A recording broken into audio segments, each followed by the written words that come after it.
So students, today we are going to discuss the purine salvage deficiencies. अब इससे पहले ना जिन बच्चों का पीछे वाला लेक्चर रह गया था ना, एक तो ये मॉलिक्यूलर वाला जो कि मैंने यूट्यूब पे भी अपलोड किया हुआ, तो वहां से देख लीजिएगा।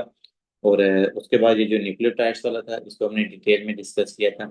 ये जो प्यूरिन से डबल रेंज वाले, उसमें एडेनिन गवानिन आती है, फिर साइटोसिन यूरासिल थायमिन हमारे पास पैरिमिडीन के अंदर आती है। ठीक है, तो ये सारी बातें हम ऑलरेडी डिस्कस कर चुके हैं। उसके बाद फिर हमने देखा था कि जो प्यूरिन्स हैं उनकी फॉर्मेशन कैसे होती है और जो पैरामिडीन्स हैं उनकी फॉर्मेशन कैसे होती है, जो कि हमने कहा था कि काफी ज्यादा इंपॉर्टेंट पोर्शन है। इसमें से हमारे काफी ज्यादा क्वेश्चन यूवर्ड में भी लगते हैं, एमबीएमएस में भी लगते हैं और रियल एग्जाम में भी इंशाल्लाह लगेंगे। दूसरे नंबर मैंने आपको चीजें ये बताई थी कि आप लोगों ने कोई भी बायो कैंप है एटलीस्ट देखें। बाकी चले माइक्रो का लेक्चर मिस हो जाए कभी किसी भी रीजन की वजह से, तो वो काबिल कबूल है, लेकिन इसका नहीं है।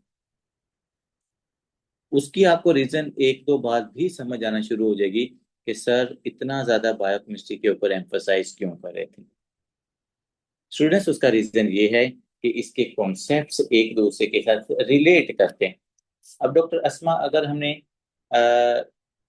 डीएनए का बेसिक स्ट्रक्चर ही नहीं हमें पता, हमें पता ही नहीं कि न्यूक्लियोटाइड क्या है, प्यूरिन्स क्या है, पायरिमिडीन्स क्या है, मिथाइलेशन क्या है, डी एसिटाइलेशन क्या है, एसिटाइलेशन क्या है, तो वो तो आगे जाके आपकी टर्म्स मतलब यूज होनी है बार बार।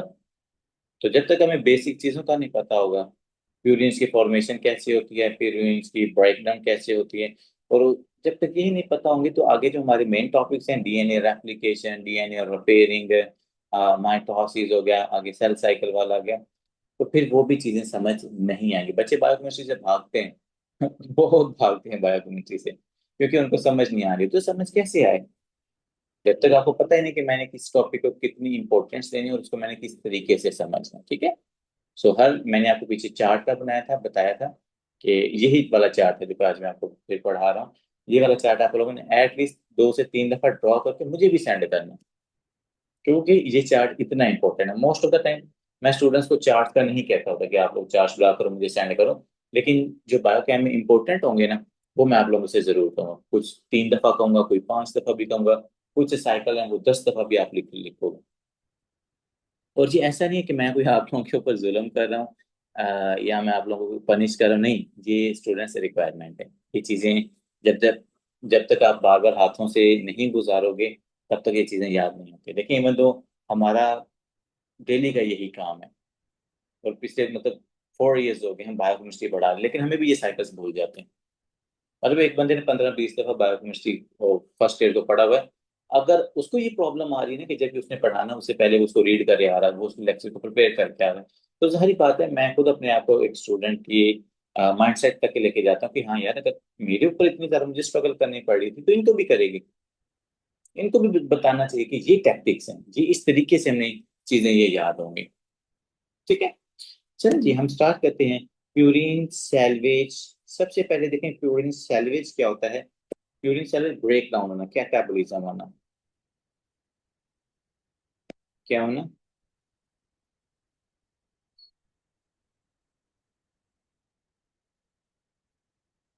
कैटाबोलिज्म। कैटाबोलिज्म का क्या मतलब होता है कि एक लार्ज यूनिट, एक लार्ज यूनिट जब स्मॉलर यूनिट्स में कन्वर्ट होता है, एक लार्ज यूनिट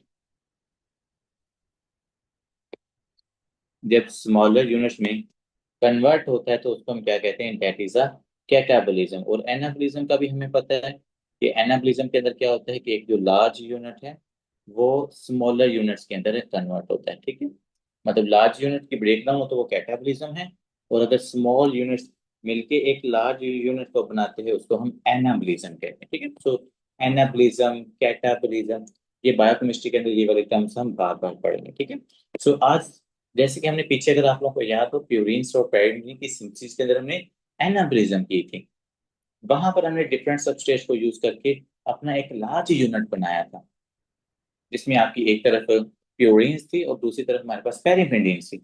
प्यूरिन्स के अंदर एडेनिन गवानिन थी और पेरिमिडीन्स के अंदर साइटोसिन यूरासिल और थायामीन थी।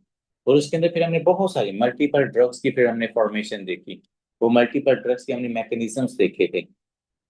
जिसमें आपकी लिफ्लोनामाइड थी, जिसमें आपकी 5-फ्लोरोयूरासिल थी, जिसमें आपकी मेथोट्रेक्सेट थी, जिसमें हमारे पास ट्राइमेथोप्रिन थी, मार्केप्टोप्यूरिन थी।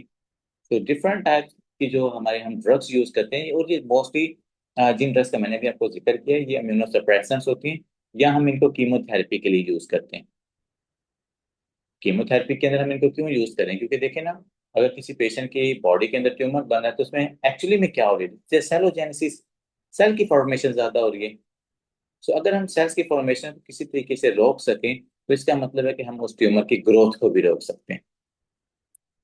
और वो ग्रोथ हम कैसे रोक रहे हैं यहाँ पर, कि जो हमारे पास बेसिक सब यूनिट्स हैं, अगर हम उन बेसिक सब यूनिट्स की फॉर्मेशन को इनहिबिट कर दें, मतलब कि प्यूरिन यहाँ पैरामिडिन की सिंथेसिस को अगर हम इनहिबिट कर देंगे, तो हम सेल की फॉर्मेशन को, सेल की सेलिजेनेसिस को हम रोक सकते हैं, माइटोसिस भी आगे आपकी रुक जाएगी।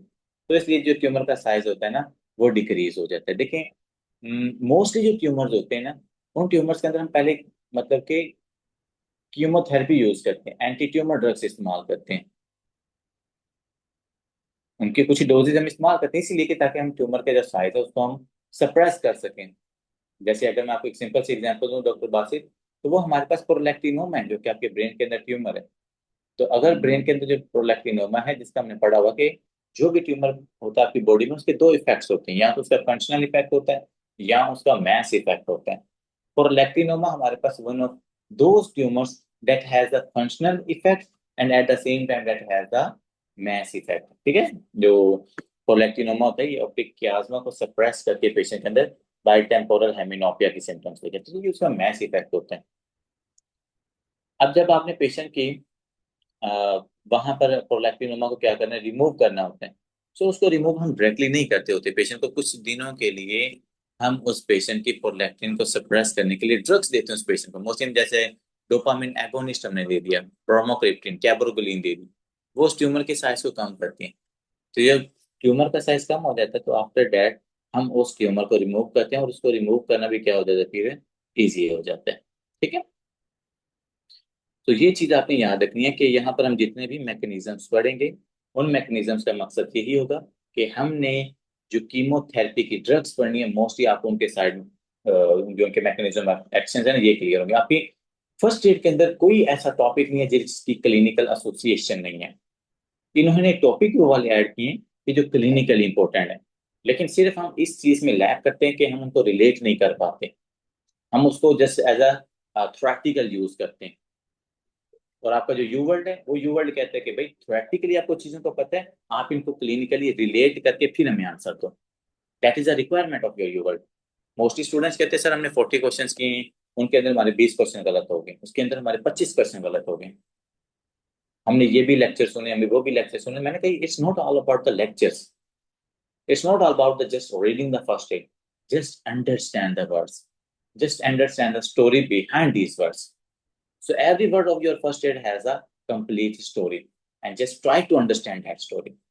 If you want to solve your UWorld question, if you want to increase your UWorld percentage, if you want to improve your MBM exam questions, marks or percentage, and if you want to pass your USM Step 1 exam. So ये जो words के पीछे story है, इसको समझें, just words को याद ना करें।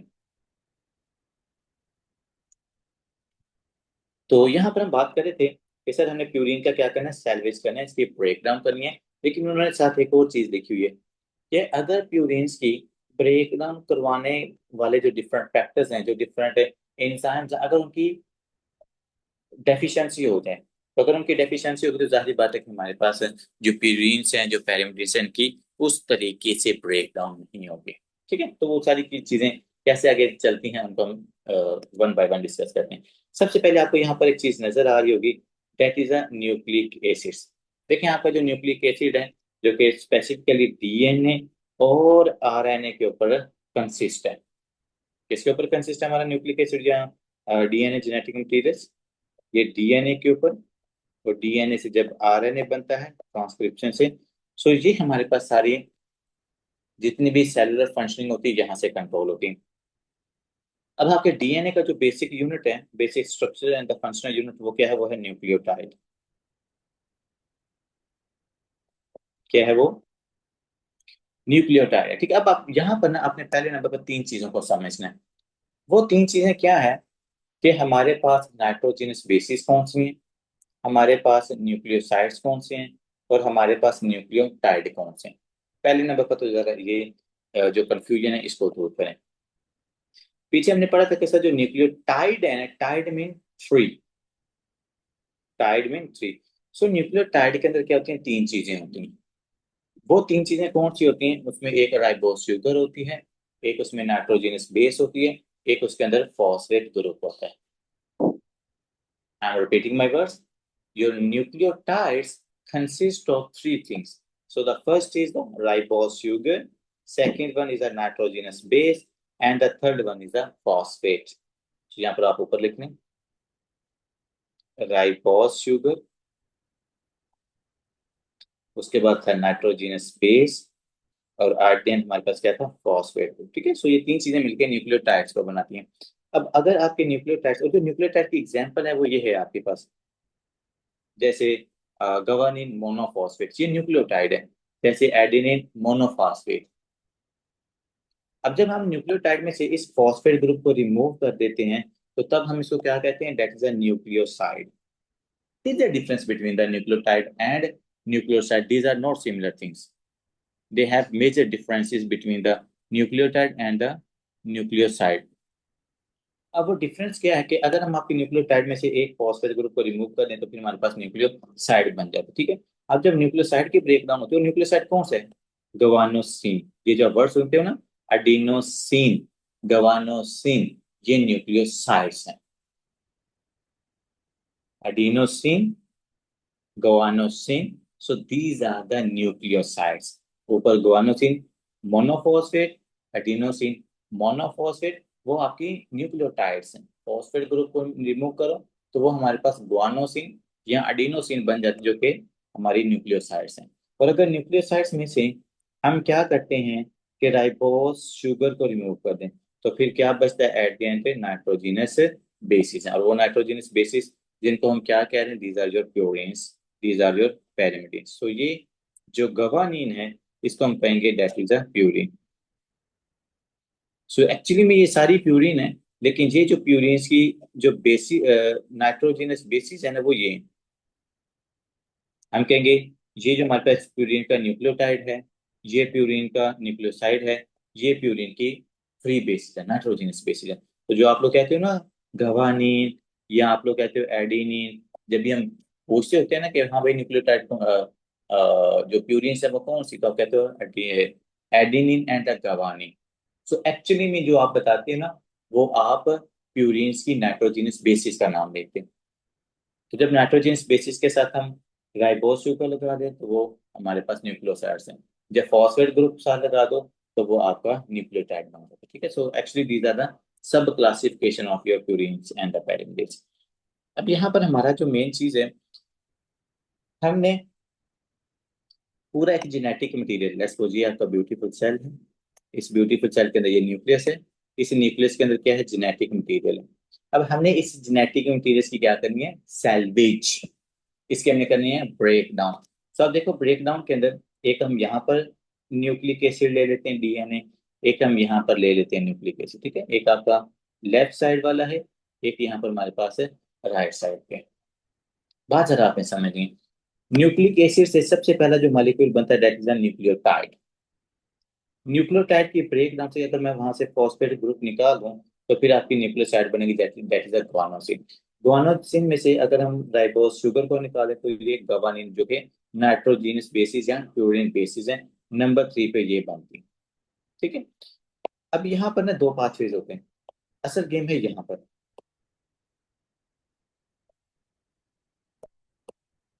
यहाँ पर क्या है, हमारे पास दो पाथवेज हैं कि जो आपके पास गवानीन है ना, कि या तो ये गवानीन दोबारा रिसाइकल हो सकती है और इसकी रिसाइकलिंग से क्या बन सकता है, न्यूक्लियोटाइड दोबारा बन सकता है, ठीक है। और दूसरे नंबर पर जो गवानीन है ये कंप्लीट ब्रेक डाउन में चली जाती है।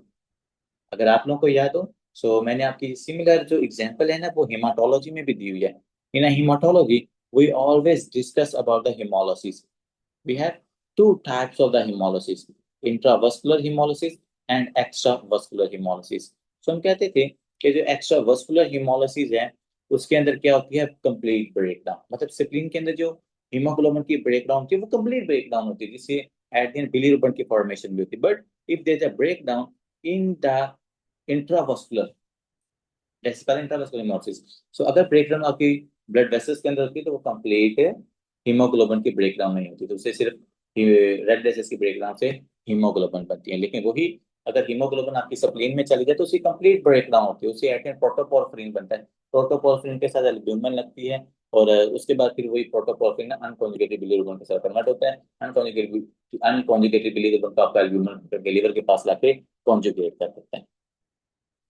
तो बाल बताने का मकसद ये होता है कि सम टाइम किसी भी चीज की कंप्लीट ब्रेकडाउन होती है, सम टाइम किसी भी चीज की 50% ब्रेकडाउन होती है। तो अगर आप यहाँ पर देखो कि जो गवानीन है ये 50% चला गया है यहाँ पर, और ये 50% दोबारा रिसाइकलिंग की तरफ चला गया। ठीक है, तो हम लिख लेते हैं 50% ऊपर 50% नीचे। अब हमने क्या चीज पढ़नी है, सैलॉइज मतलब ब्रेकडाउन। सो गवानीन आगे जाके कन्वर्ट होता है किसके अंदर, जेंथीन के अंदर। ठीक है, जेंथीन के ऊपर एक बहुत ब्यूटीफुल एंजाइम एक्ट करता है, that is called the hypoxanthine, that is called xanthine oxidase. क्या कहा जाता है इसको, xanthine oxidase.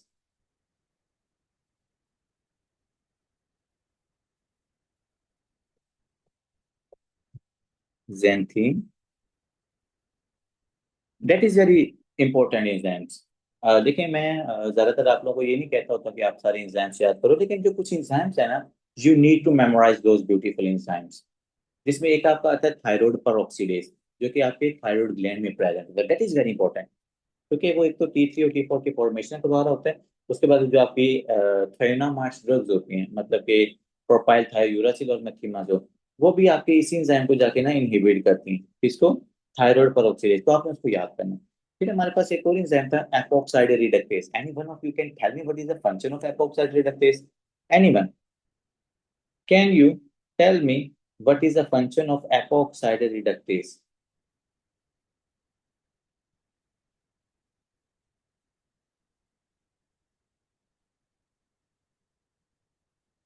Recording in progress. Press, press, press.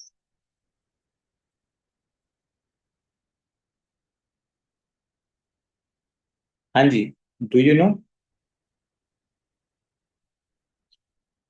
किसकी किसकी reduce form?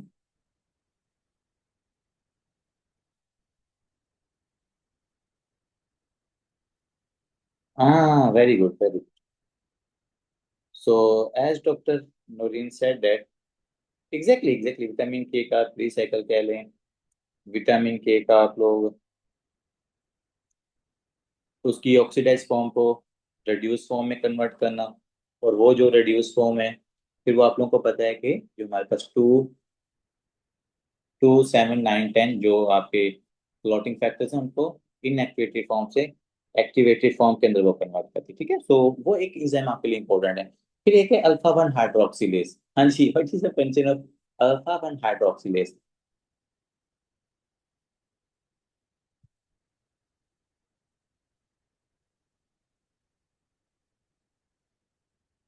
Exactly, alpha one hydroxylase helps in the activation of vitamin D. And what about the ribonucleotide reductase? G, what is the function of ribonucleotide reductase enzyme?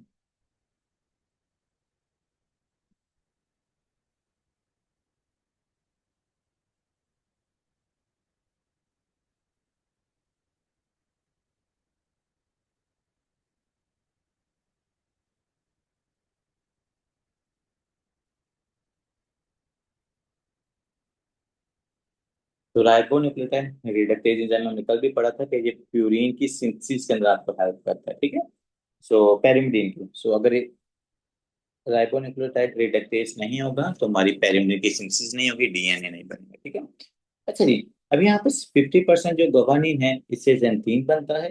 जेंथीन से, जेंथीन के ऊपर जेंथीन oxidase enzyme act करता है, फिर इसको convert कर देता है यूरिक एसिड में। यूरिक एसिड के ऊपर एक और एंजाइम एक्ट करता है, that is the urate oxidase. Kindly do remember the name of this enzyme, urate oxidase. So urate oxidase इसको यूरिक एसिड को कन्वर्ट करता है एलांटोइस के अंदर, फिर ये जो एलेंटोइन फॉर्म है इसको हम बॉडी से एक्सक्रीट करते हैं। एक्सक्रीटरी फॉर्म कौन सी होती है? That is allantoin.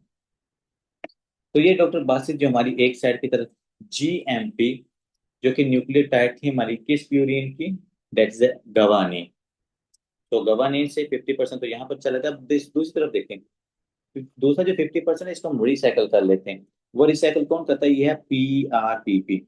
मतलब कि एक तरफ हम लेते हैं ये पीआरपीपी जो कि हमारे पास सब्स्टिट्यूट होता है for the formation of your purines. So guanine को अटैच किया जाता है प्यूरिन के साथ।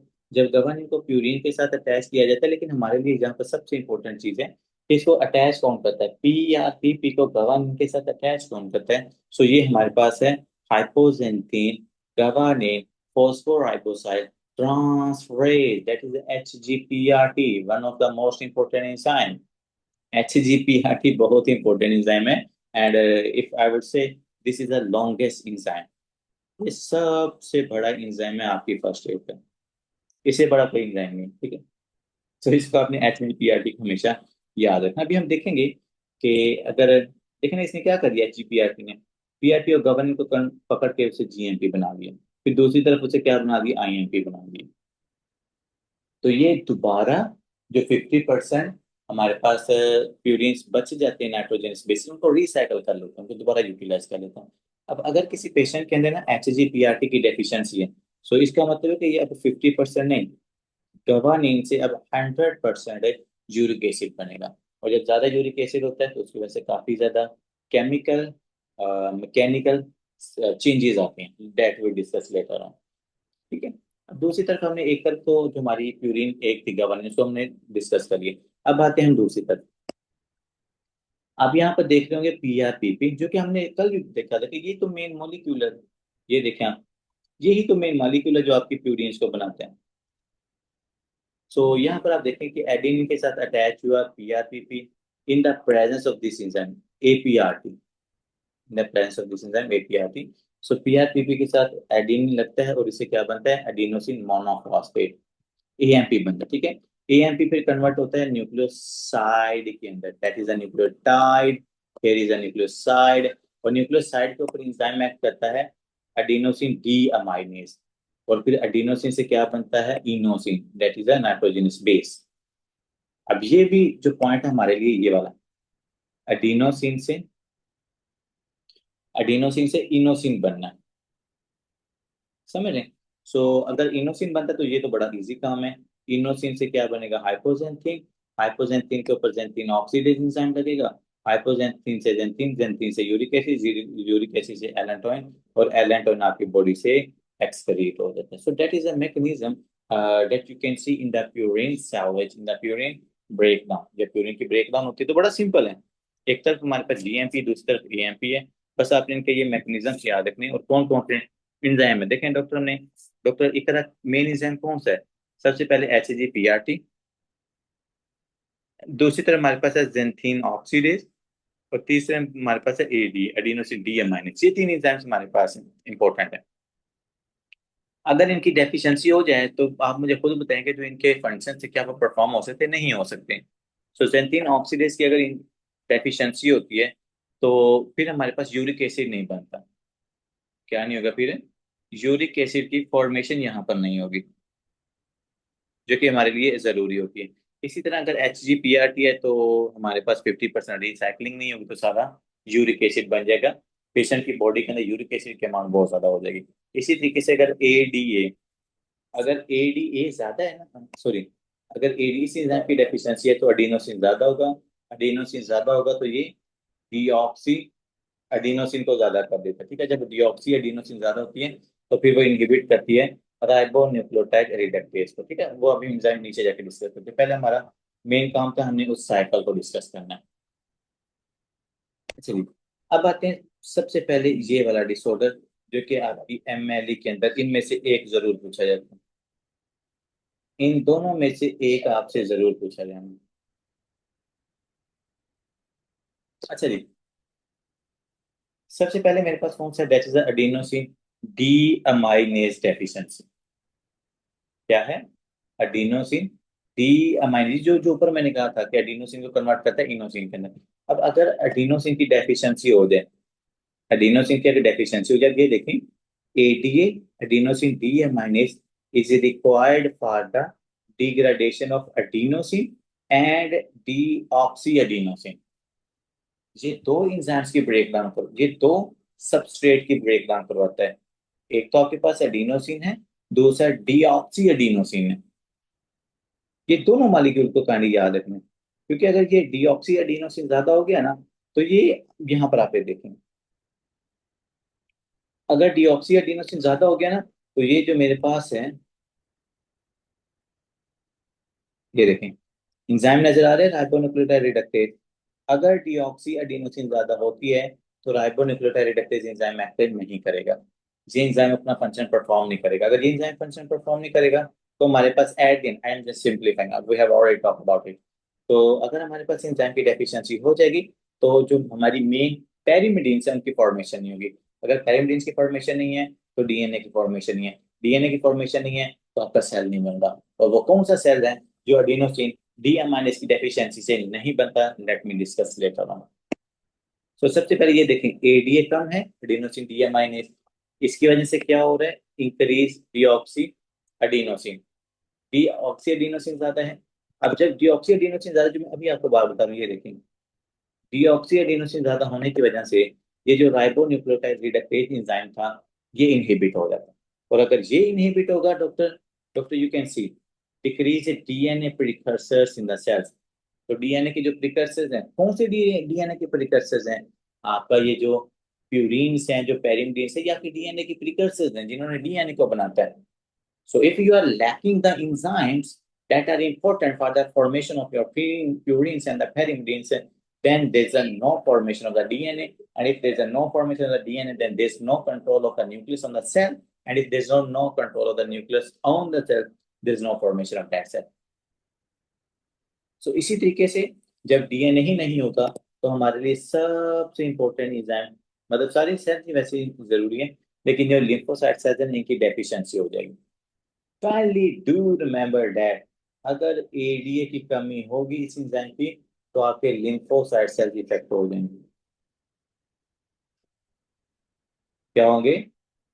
जो लिम्फोसाइट सेल्स हैं, ये इफेक्ट हो जाएंगे। अब ये लिम्फोसाइट सेल कौन से हमारे पास सबसे इंपॉर्टेंट लिम्फोसाइट सेल्स कौन से हैं?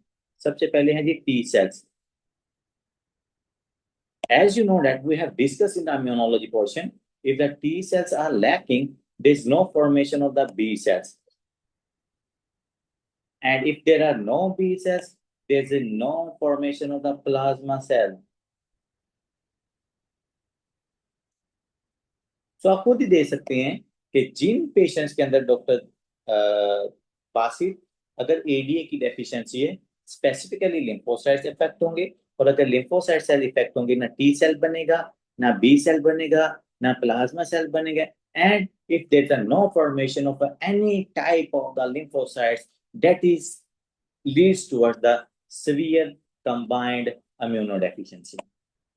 अगर ये तीनों सेल्स नहीं है, तो पेशेंट के अंदर क्या होगा? Skid, severe combined immunodeficiency,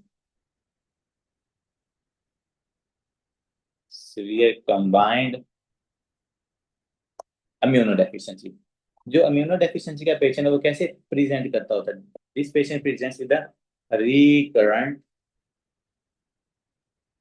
infection. ठीक है, अब वो रिकरेंट जो इन्फेक्शन है ना, इनकी टाइप बताते हैं डॉक्टर। डॉक्टर एक जब रिकरेंट इन्होंने आपको बताना होगा ना, ये वर्ड वालों ने, so most of the time they mention the otitis media and the pneumonia. वो आपको हिस्ट्री में बता रहे होंगे जी, हमारे पास जो पेशेंट है वो 2 महीने पहले ओटाइटिस मीडिया के साथ आया था। 6 months ago this patient presents again with otitis media. 1 year ago this patient presents with the pneumonia. So you can see here this patient again and again coming with the infections. और अगर कोई patient recurrent infection के साथ आ रहा है, आप लोगों ने क्या क्या चीजें सोचनी? हाँ जी, I have a very beautiful question for you. अगर कोई भी पेशेंट आपके पास है रिकरेंट, अगर कोई भी पेशेंट हमारे पास रिकरेंट इन्फेक्शन के साथ आ रहा है, तो आपने कौन कौन सी चीजें उस पेशेंट में नोटिस करनी है?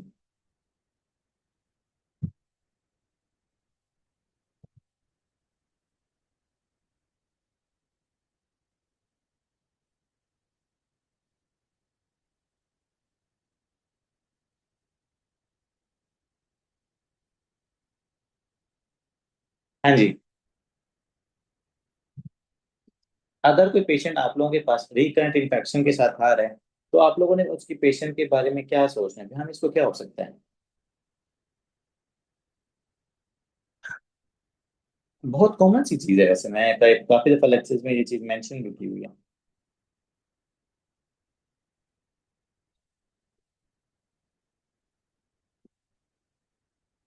ओके, इम्यूनो कम्प्रोमाइज होगा। ठीक है।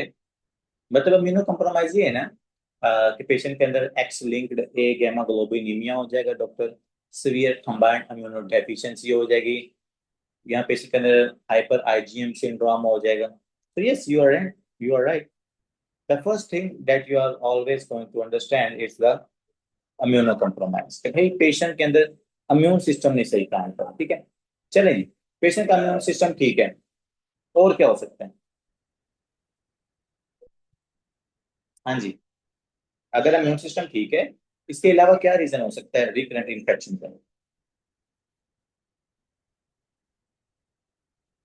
बहुत से रीजन है यार। सिस्टिक फाइब्रोसिस का पेशेंट रिकरेंट है, रिकरेंट इन्फेक्शन के साथ प्रेजेंट करता है।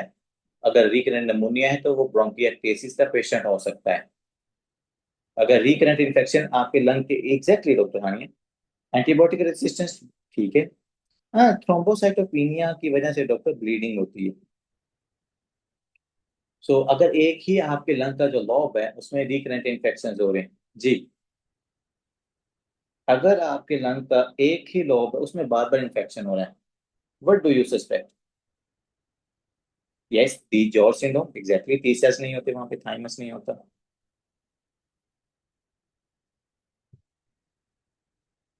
Foreign body, yes, it can be the foreign body. And अगर हम इसको थोड़ा ज्यादा स्पेसिफिक हो जाए, तो ये मिलिग्नेंसी होती है। मतलब देखे ना, अगर आपके जो लंग के डिफरेंट लॉब्स हैं, अगर एक लॉब के अंदर बाहर पर देखे ना, सिस्टिक फाइब्रोसिस है, इम्यूनो कम्प्रोमाइज का पेशेंट है ना, तो उसको कभी यहाँ पर निमोनिया होगा, कभी यहाँ पर, कभी यहाँ पर, कभी यहाँ पर। लेकिन अगर उस पेशेंट का एक ही लोब बार बार इन्वॉल्व हो रहा है, सेम लोब इन्वॉल्व हो रहा है, इसका मतलब है कोई ट्यूमर है वहां पर, कोई ऑब्स्ट्रक्शन है। तो ट्यूमर या ऑब्स्ट्रक्शन होने की वजह से उस पेशेंट के अंदर रिकरेंट इन्फेक्शन हो सकते हैं। तो that is very important thing that you know, if the patient is presents with the recurrent infections. The first thing is the patient can present with the recurrent infection. It can be due to the immunocompromised state. The second one can be the cystic fibrosis. The third one can be the malignancy. Even autoimmune diseases की वजह से भी patient जो है वो recurrent infection के साथ आते हैं। जैसे डॉक्टर बासित ने यहाँ पर हाईलाइट किया पॉइंट, कि सर जो पेशेंट हमारे पास डी जॉर्ज सिंड्रोम का होता है, जिसका मैंने आपको बड़ा प्यारा सा निमोनिक बताया हुआ था, कैश 22। सो कैश 22 का मतलब वही था कि हमारे पास कार्डिक प्रॉब्लम है, एबनॉर्मल फेस है, थाइमस नहीं है, हाइपोकैल्सीमिया है, जैसे पैराथायरॉइड ग्लैंड उस पेशेंट में डेवलप नहीं होता, 22 क्रोमोसोम में प्रॉब्लम होती है। तो यस, जो डी जॉर्ज सिंड्रोम के पेशेंट्स होते हैं उनमें भी रिकरेंट इन्फेक्शन होता है। सो यहाँ पर एडिनोसिन डी अमाइनिन डेफिशिएंसी आप यहाँ पर क्लेरिफाई करनी, ठीक है।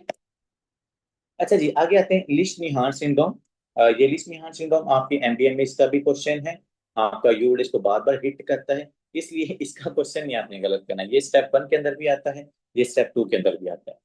लिश-नीहान सिंड्रोम, अगर आप लोग को याद हो ना, तो मैं जब भी सिस्टम्स पढ़ा रहा था ना, तो मैं सिस्टम्स के अंदर अक्सर हाईलाइट करता था कि अगर पेशेंट आपका गाउट के साथ है, अगर पेशेंट्स को बहुत ज्यादा गुस्सा आता है, अगर पेशेंट अपने आप को सेल्फ म्यूटिलेशन करता है, मतलब अपने आप को वो काटता है, so kindly think about the Lesch Nyhan syndrome.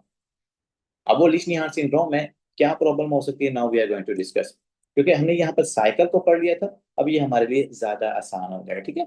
सबसे पहले लिश नीहान सिंड्रोम के अंदर जो आपके फर्स्ट एड का सबसे लंबा एंजाइम है, जिसको हम HGPRT कहते हैं, HGPRT is the abbreviation of hypoxanthine guanine phosphoribosyl transferase.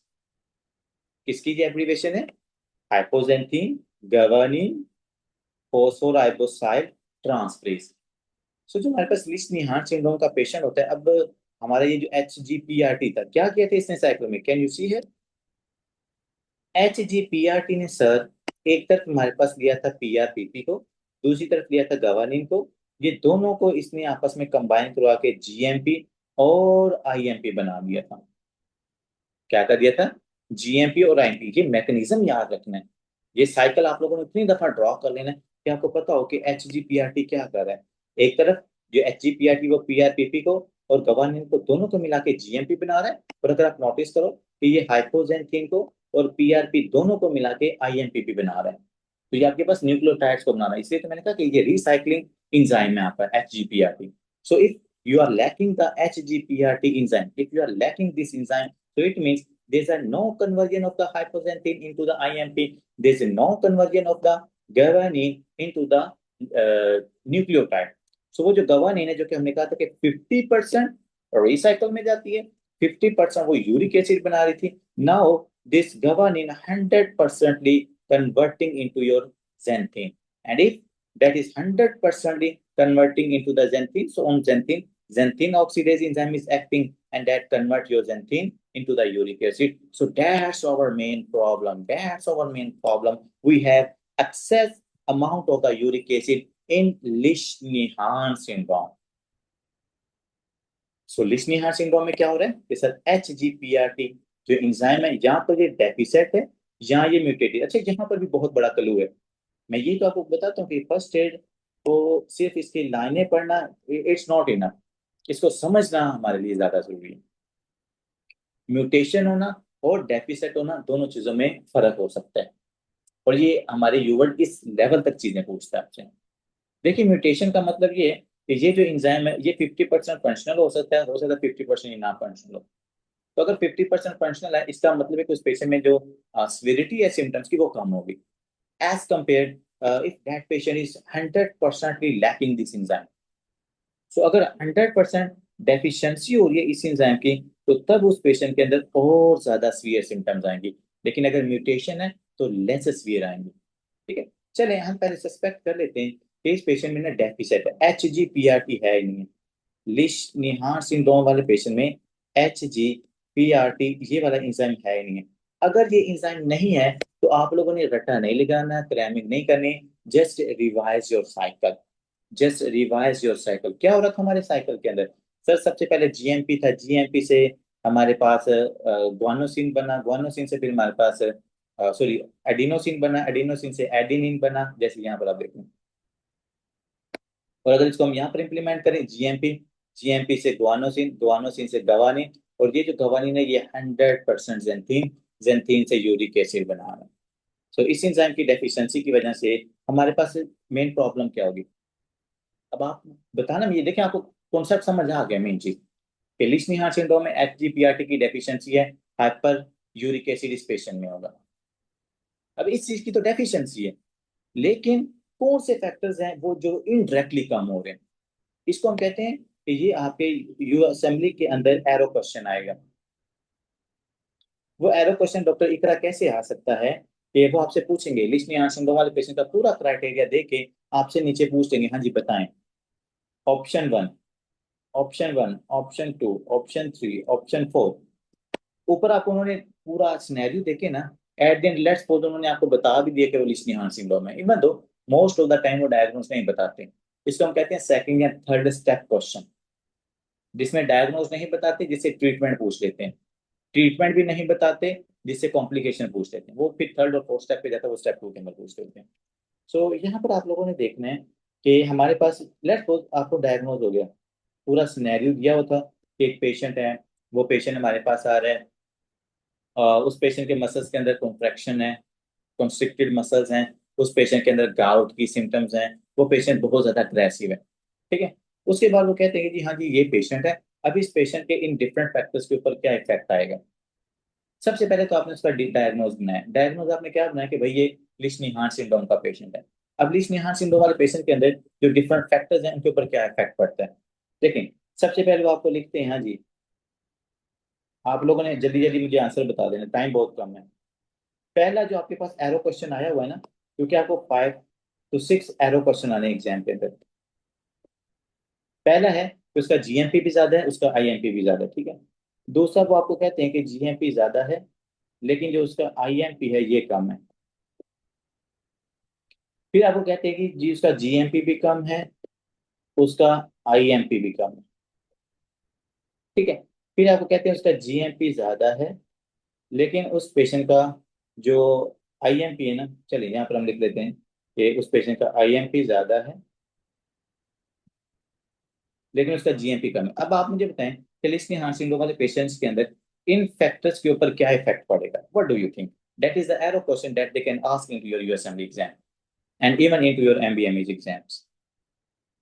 सीधा आपसे कभी भी नहीं, ये लिस्नी हार्ट सिंड्रोम ये कोई आपके एफसीपीएस पार्ट 1 का एग्जाम नहीं है, ये कोई आपका एनआरई का एग्जाम नहीं है जिससे वो आपसे डायग्नोस पूछेंगे। वो आपसे यहाँ से नेक्स्ट बेसिक बेसिक चीजें पूछेंगे because this is your basic exam. तो अगर हमने इसको ग्रोसली देखा होगा, डीपली चीजों को देखा होगा, तो हमें पता होगा कि भाई इस पेशेंट के अंदर साइकिल में हमें याद है कि गवा ने पीआरपीपी के साथ नहीं मिल रहा तो ऊपर हमारे पास जो जीएमपी थे ना ये नहीं बनेगा। तो इसका मतलब ये है कि हम पहले नंबर पर जो हमारे पास एक्सक्लूजन मेथड है कि ये जितने भी जीएमपी इंक्रीज है ना आप इसको निकाल दो, इसमें जीएमपी है एक्सक्लूड हो गया, इसमें जीएमपी इंक्रीज है एक्सक्लूड हो गया, इसमें जीएमपी इंक्रीज है ये एक्सक्लूड हो गया ऑप्शन। तो क्या बचता है कि सर जो लिस्नी हार्ट सिंड्रोम का पेशेंट होता है उसके अंदर जीएमपी और जो आईएमपी है ये कम होता है। तो वो आपसे इस स्टाइल के अंदर क्वेश्चन पूछते होते हैं। तो यही चीज आपकी फर्स्ट एड ने मेंशन की, मैंने आपको बताया था कि हमने फर्स्ट एड को यूवर्ल्ड के साथ एमबीएमए के साथ इंटीग्रेट करना है कि पढ़ के वो हमारे से पूछेंगे कैसे। थ्योरी को हमने जो चीजें हम यहाँ पर पढ़ रहे हैं उनको हमने वहां पर अप्लाई कैसे करना है, आपको अपना नॉलेज अप्लाई कैसे करना है, ये चीज हमारे लिए ज्यादा जरूरी है। सो आप यहाँ पर भी देख लें कि जीएमपी कम है और उस पेशेंट का आईएमपी कम है। So compensatory increase in purine synthesis. अब हमारे पास प्यूरिन की सिंथेसिस भी ज्यादा होगी लेकिन ये कंपनसेटरी होगी, ये दूसरी साइड से होगी। Increase PRPP amino transferase activity,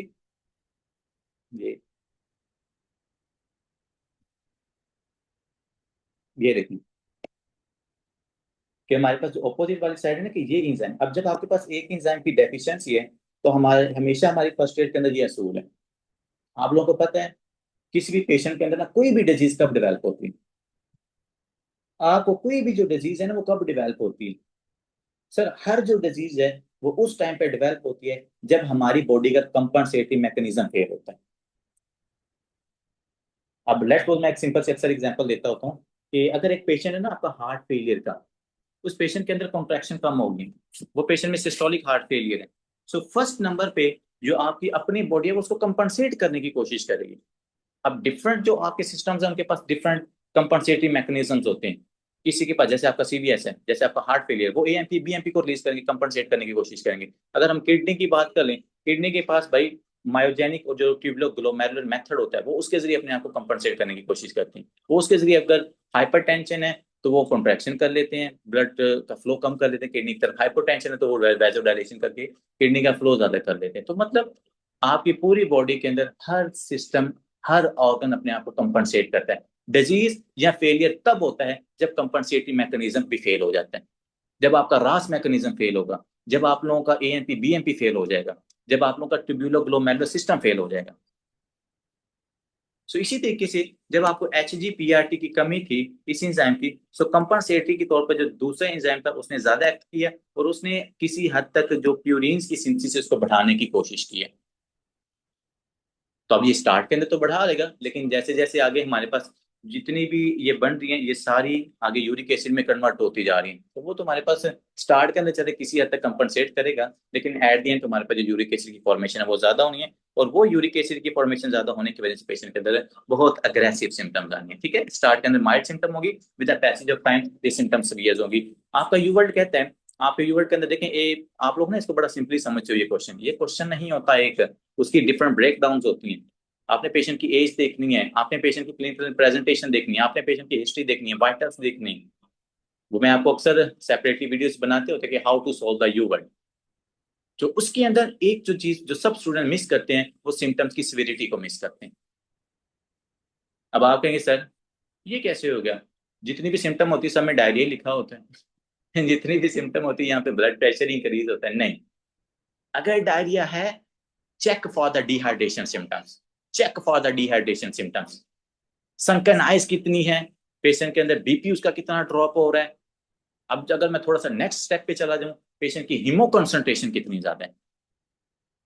सो ये हमारे पास कुछ क्लूज होते हैं जो क्या बताते हैं सिम्टम की सिविरिटी। अब एक अगर एक हाइपरटेंशन है तो हाइपरटेंशन तो अगर 140 से ऊपर है तो वो भी हाइपरटेंशन है, 180 से ऊपर है वो भी हाइपरटेंशन है, 220 से ऊपर है वो भी हाइपरटेंशन है। बट कौन सी हाइपरटेंशन है जो कि पेशेंट के अंदर सिम्टम्स लेके आ रही है? तो आपको मेंशन करेंगे, पेशेंट हमारे पास हाई ब्लड प्रेशर है, साथ उसको ब्लरी विजन है, साथ उस पेशेंट को हिमैक्चूरिया है, साथ उस पेशेंट को अल्टर मेंटल स्टेटस हो गया, साथ पेशेंट को हेमोरेजिक शॉक हो गया, साथ पेशेंट को आयोटिक डिसेक्शन होगी। सो ये होता है सिम्टम। हमने क्वेश्चन के अंदर सिम्टम की सिविरिटी देखनी है, उसके हिसाब से हमने अपने आंसर की तरफ जाना होता है। तो यहाँ पर भी इनिशियल सिम्टम्स आ रही हैं कि जब हमारे पास कंपनसेटरी जो उन्होंने बताया गया कि जो पीआरपीपी वाला मैकेनिज्म है वो भी फेल हो गया, उसके बाद जो हमारे पास सिम्टम की सिविरिटी है ना वो बहुत ज्यादा बढ़ जाती है। अभी मैं आपको एक्सप्लेन करूंगा कि ये जो यूरिक एसिड है ना ये क्या कैसे कैसे आपको डिस्टर्ब करेगा न्यूरॉन्स को और डिफरेंट ऑर्गन्स को। सो मेन यहाँ पर जो कल्प्रिट आ रहा है आपके लिस्नियान सिंड्रोम के अंदर वो है यूरिक एसिड ज्यादा हो गया because of the deficiency of the HGPRT। ठीक हो गई जी। अब इसके बारे में ये एक्स लिंक्ड रिसेसिव है, अगर एक्स लिंक्ड रिसेसिव है तो ये ज्यादा मेल्स को इन्वॉल्व करेगा। ठीक है, तो अब ये देखें ना, अब अगर एक मेरे पास पेशेंट है, वो कहते हैं जी अ 6 ईयर ओल्ड गर्ल, मैंने 3 वर्ड पढ़े, मैंने माइंड से निकाल दिया कि लिशनिहान ये हो ही नहीं सकता। क्या किया हमने? एक वर्ड पढ़ा, जेंडर देखा, एज देखी, मैंने लिशनिहान को माइंड से निकाल दिया। बट अगर वो कहते हैं जी 5 ईयर ओल्ड बॉय, हाँ जी, अब मेरे पास लिशनिहान, अगर वो आगे जाके कह देते हैं जी उसके यूरिन के अंदर क्रिस्टल्स हैं, जब हमने उसका डायपर देखा उसके अंदर सोडियम हमें ऑरेंज कलर के क्रिस्टल्स नजर आते हैं, so then I can think about the Lesch Nyhan syndrome. अच्छा जी, आगे आते हैं कि सर लिशनिहान सिंड्रोम वाले पेशेंट्स की फाइंडिंग्स क्या हैं। तो सबसे पहले फाइंडिंग है इंटेलेक्चुअल डिसेबिलिटी। ये जो आपका यूरिक एसिड है, आज तक आप लोग पढ़ते हो कि जी यूरिक एसिड सर ज्यादा है तो ये जॉइंट्स में डिपॉजिट हो जाता है, यूरिक एसिड ज्यादा है तो ये इंटरस्टिशियल स्पेसिस में जाके डिपॉजिट हो जाता है। ये तो इसके इफेक्ट्स हैं, लेकिन ये जो आपकी न्यूरॉन्स की कम्युनिकेशन है ये इसको भी इफेक्ट करता है। ये हमारे पास ब्रेन के जो डिफरेंट पार्ट्स हैं जैसे बेसल गैंग्लिया हो गया, ये इसको भी इफेक्ट करता है जाके, क्योंकि यूरिक एसिड है, ये आपका एसिड है, तो एसिड आपकी कभी माफी नहीं देगा आपको, चाहे वो आपका हाइड्रोजन एसिडिक इन नेचर है, चाहे वो आपकी कार्बन डाइऑक्साइड है। एसिड जब भी है किसी भी फॉर्म के अंदर ज्यादा है, that is always toxic for you. अब आपकी बॉडी में सबसे ज्यादा सेंसिटिव चीज क्या है? सर न्यूरॉन्स हैं। तो सबसे पहले कौन सी चीज इफेक्ट होगी? न्यूरॉन्स इफेक्ट होगी। So that's why they mention patient has the intellectual disability. अब ये इंटेलेक्चुअल डिसेबिलिटी के ऊपर भी हम एक पूरा लेक्चर देंगे न्यूरोलॉजी के ऊपर, कि इंटेलेक्चुअल डिसेबिलिटी ये किस स्टेज की आ रही है, तो उसके बाद किस स्टेज के ऊपर हमने किन किन डिजीज को एक्सक्लूड करना है, सेरिब्रल पाल्सी के बारे में कब सोचना है, न्यूरो डेवलपमेंटल डिसऑर्डर्स के बारे में कब सोचना है, इंजाइम की डेफिशिएंसी के बारे में हमने कब सोचना है। ठीक है, so we will think about later on about the intellectual disability, but you should do remember that in list syndrome the patient has intellectual disability. But the most important symptom, because जो भी हम symptom जहाँ syndrome को discuss करेंगे उसमें 2 से 3 पिकी points होते हैं, 2 से 3 हमने हमेशा मेन सिम्टम्स को देखना है। उसमें सबसे पहले आती है सेल्फ म्यूटिलेशन। सेल्फ म्यूटिलेशन क्या होती है? सेल्फ म्यूटिलेशन अपने आप को काटना। अब अगर कोई पेशेंट आपके किसी गांव से आ गया है, वो अपने आप को काटता है, तो हमने तो ये कहना जी इसको जिन पड़े हुए हैं इसके ऊपर साया है, ये अपने आप को काटता है। लेकिन जब आप यूएसएमली पढ़ेंगे तब आपको पता चलेगा, oh my God, that can be the Lesch Nyhan syndrome. अभी ऐसा हुआ क्यों, इसने अपने आप को काटा क्यों? सो सेल्फ म्यूटिलेशन में अभी हमने डिस्कस किया कि लिशनिहान सिंड्रोम के अंदर जो मेन कल्प्रिट है वो है यूरिक एसिड। मेन कल्प्रिट है यूरिक एसिड। ठीक है, अब ये जो यूरिक एसिड है ना, ये डोपामिनर्जिक पाथवे जो होते हैं ना, क्या कहते हैं, जो डोपामिनर्जिक 5 डोपामिनर्जिक पाथवेज हमारे पास होते हैं। तो ये जो डोपामिनर्जिक पाथवेज है ना, ये इनको जाके इसकी रेगुलरिटी को डिस्टर्ब करते हैं। अब जो डोपामिनर्जिक पाथवेज हैं, they are related with the motor functioning. तो डोपामिनर्जिक जो पाथवेज हैं ये आपकी मोटर फंक्शनिंग को कंट्रोल करते हैं। अब आप कहें sir how dopamine is related with the motor symptoms, तो उसकी मेरे पास आपके पास सिंपल सी एग्जांपल है। आप सबने पार्किंसन सिंड्रोम पढ़ा होगा।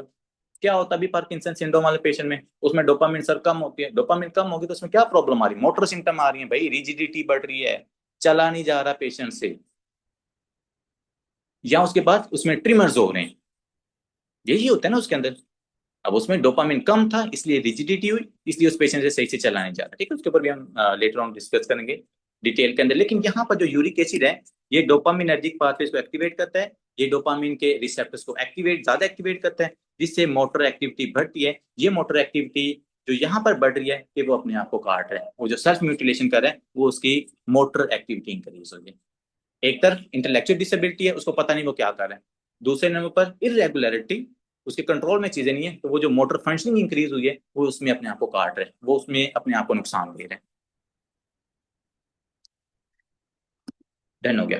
तीसरे नंबर पर आप लोगों ने देखना है अग्रेशन। तो अग्रेशन क्यों हो रहा है? न्यूरॉन्स को डिस्टर्ब कर रहा है भाई, लिम्बिक सिस्टम को डिस्टर्ब कर रहा है भाई, बेजल गैंग्लिया, लिम्बिक सिस्टम, ये सारे हम पढ़ेंगे तो तब हमें ये अग्रेशन, ये सेल्फ म्यूटिलेशन, ये वाले पाथवे समझ आएंगे। मैं इसलिए कहता हूँ इसके हर वर्ड के पीछे एक पूरी कहानी है, हर सिम्टम के पीछे एक पूरा रीजन है। बच्चे क्या कर रहे होते हैं, वो रट्टा लगा रहे हैं, oh hyper uricaemia, red orange sand, red orange urine, नहीं भाई, रीजन देखना है। यू वर्ल्ड के अंदर आपसे रीजन पूछा जाना है, ठीक है। तो यहाँ पर अग्रेशन क्यों हो रहा है? क्योंकि यूरिक एसिड ज्यादा होने की वजह से न्यूरॉन्स की एक्टिविटी बढ़ी है। फिर हमारे पास हाइपर यूरिसीमिया। अब बच्चों के अंदर ये जो लिस्निया सिंड्रोम होता है ना, तो उनमें जो हाइपर यूरिसीमिया है ना, ये कन्वर्ट होता है किसमें? सोडियम यूरेट क्रिस्टल में। That is very important point, और ये आपके यूवर्ल्ड का क्वेश्चन भी है। यूवर्ल्ड के क्वेश्चन है, उसमें बताते हैं कि बच्चा एक है, उसका डायपर के साथ है, जब हमने उसका डायपर चेक किया तो उसके डायपर के ऊपर हमें वो एग्जैक्टली मेंशन करते हैं ऑरेंज कलर के क्रिस्टल्स नजर आए। या एग्जाम्पल उन्होंने मेंशन किया है, वो क्रिस्टल नहीं कहते लेकिन वो कहते हैं ऑरेंज कलर का कोई हमें वहां पर मटेरियल नजर आए, वहां पे कोई फ्लूइड टाइप स्ट्रक्चर नजर आए। सो वो जो ऑरेंज कलर का नजर आ रहा है वो आपके सोडियम यूरेट क्रिस्टल्स हैं, और इसके साथ मोटर एक्टिविटी बढ़ाने की भी कोई सिम्टम मेंशन करेंगे, ठीक है। So kindly do remember that, that is your UWorld question. इसके बाद गाउट, अंडरस्टूड सी बात है, यूरिक एसिड ज्यादा होगा तो अगर हमारे पास इंटरस्टिशियल स्पेसिस जो आपके टॉ के अंदर प्रेजेंट है वहां पे जाके डिपॉजिट होगा, जिसकी वजह से आपको गाउट की सिम्टम आती है, ठीक है। गाउट का मतलब होता है एक ही फ्लेंजिस को हैवीली इन्वॉल्व कर लेना, इसके पीछे भी रीजन है। मेरा आपसे क्वेश्चन ये है, आप लोगों ने देखा होगा कि गाउट वाले पेशेंट में जो बिग टो है ना, मोस्टली वही इन्वॉल्व होते हैं। What do you think, why big toe? उस बेचारे का क्या कसूर है? तो ज्यादातर यूरिक एसिड वहीं पे जाके डिपॉजिट हो रहा है। जी डॉक्टर अवैस, जी डॉक्टर हानिया, आपको क्या लगता है कि एक पेशेंट है, उसका वो जो बिग टो है वो क्यों इन्वॉल्व हो रहा है? यूरिक एसिड है, किडनी में जाके डिपॉजिट हो भाई, जो हैंड की फ्लिंजिस है वहां पे डिपॉजिट हो।